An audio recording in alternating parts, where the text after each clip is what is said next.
أهلا وسهلا فيكم بقناتنا. اليوم وصفتنا من المطبخ الخليجي، كبسة عالدجاج ولا أروع. خلونا ندلع كرشنا ونبلش. منروح على المقادير.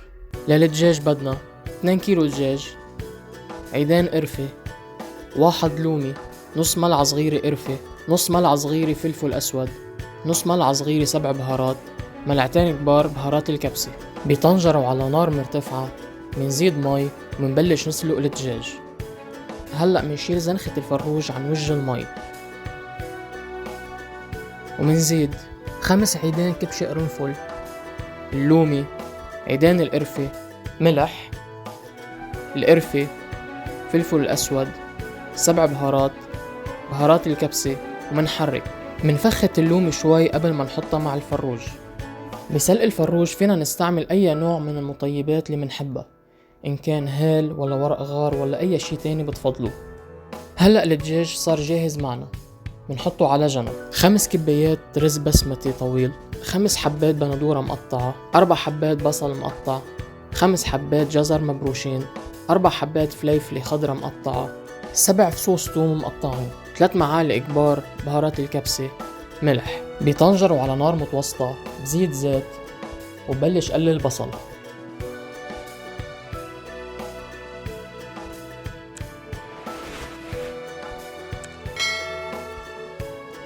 بهذا الوقت بنقع الرز لمدة نص ساعة تقريبا.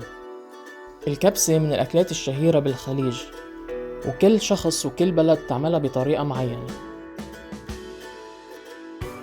هلأ بزيد الفليفل على البصل وبحرك.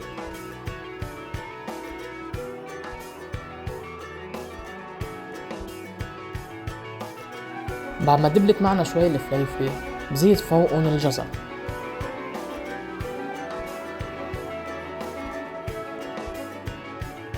هلأ صاروا جاهزين لسقط فوقن البندورة وبحرك.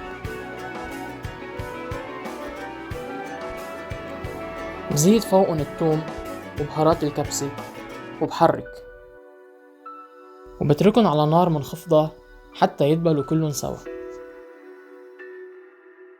هلأ الخضرة صارت جاهزة. بعد ما صفينا الرز من المي بزيدهم على الخضرة وبعملن تقليبة.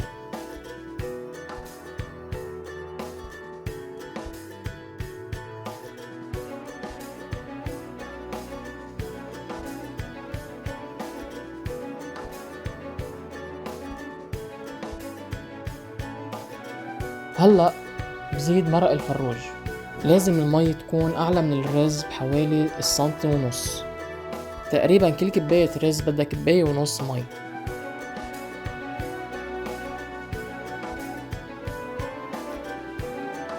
بس تغلي معنا الطبخة منغطيها ومنتركها لتصير جاهزة. بهذا الوقت أنا حطيت الدجاج بالفرن حتى يتحمروا. هلأ قبل ما يجهز معنا الرز منزيد كباية رمان. الرمان اختياري، نخلطه شوي شوي مع الرز ونتركه على النار ليصير جاهز.